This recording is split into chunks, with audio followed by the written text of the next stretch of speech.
দেবলীনার এই ভালো মানুষের মুখোশটা এবার সকলের সামনে টেনে ছিঁড়ে ফেলে দিল আয়ুষ এবং ঈশান মিলে। হ্যাঁ বন্ধুরা, ভিডিওটা লাইক দিয়ে দেখতে থাকুন। যে মুহূর্তে কিনা এই ভিডিও দেখা মাত্রই যখন দেবলীনা বলতে থাকে যে যা কিছু এই ভিডিওতে দেখানো হচ্ছে আন্টি তুমি এই ভিডিওর উপর একদম বিশ্বাস করো না, এটার মধ্যে যা কিছু বলছে সেই সব কিছু একদমই ভুয়া এবং বানোয়াট, এবং ঈশান তোমার কাছে কী প্রমাণ আছে যে এই সকল কথাগুলো আমি সঞ্জয়ের সঙ্গে বলেছি বলে? তো অন্যদিকে ঈশান বলতে থাকে যে আমার কাছে ছবিও আছে।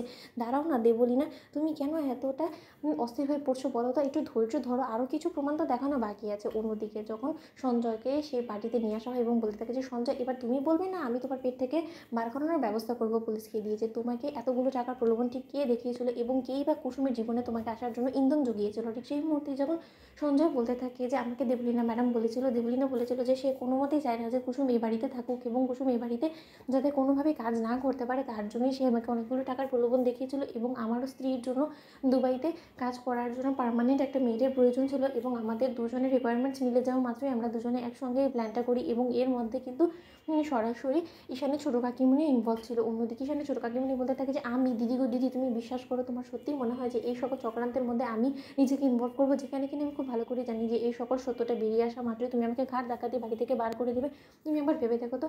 অন্যদিকে যখন ইন্দ্রাণী বলতে থাকে যে ছোটো তোর ব্যবস্থা আমি পরে করছি, কিন্তু দেবলীনা এই সন্দেহ থেকে শুরু করে এই ভিডিও ফুটেজ সবটাই মিথ্যে হয়ে যেতে পারে কী করে বলো তো তুমি? আমাকে একটা কথা বোঝাও, যদি সত্যি তুমি কুসুমের পেছনে এরকম চক্রান্ত না করতে তাহলে সঞ্জয় বা এত ভালো করে কী করে বা শঙ্করের মেয়ে আছে এবং ওকে বিয়ে দিতে চায়, শঙ্কর ওর মেয়ের বিয়ের পেছনে উঠে পড়ে লেগেছে, সেই সকল ইনফরমেশনটা ও পেলো বলো তো? ঠিক সেই মুহূর্তে ঈশান বলতে থাকে যে কি কুসুমের বিরুদ্ধে চক্রান্ত করতে গিয়ে ফেসে গেলে দেবলীনা ম্যাডাম। ঠিক সেই মুহূর্তেই যখন দেবলীনা বলতে থাকে যে আন্টি আমি জানি না এসব কিছু কী করে হলো, কিন্তু তার সত্ত্বেও সকল কিছুর পেছনে আমার কেন জানি না মনে হচ্ছে যে ঈশানের হাত আছে, কারণ ঈশান কোনোভাবেই চায় না যে আমি এই বাড়ির বউ হয়ে আসি এবং তার জন্যই হয়তো বা ও সঞ্জয়কে টাকার প্রলোভন দিকে আমার বিরুদ্ধে উস্কে দিয়েছে এবং সঞ্জয়ের মুখ থেকে এই জবানবন্দি বার করানোর ব্যবস্থা করেছে। তুমি দেখে নিও, পরবর্তীতে গিয়ে তুমি এই প্রমাণটাই পাবে। ঠিক সেই মুহূর্তে যখন ইন্দ্রাণী গাঙ্গুলি সপাটে দেবলীনার গায়ে ঠাস করে চড় লাগিয়ে বলতে থাকে যে আর একটা মিথ্যে কথা যদি তুমি তোমার মুখ থেকে উচ্চারণ করে আমার ছেলে বিরুদ্ধে চক্রান্ত করার চেষ্টা করো তাহলে আমার থেকে খারাপ কেউ হবে না। তুমি কি পেলে এরকম একটা মেয়ের জীবন নষ্ট করে বলো তো?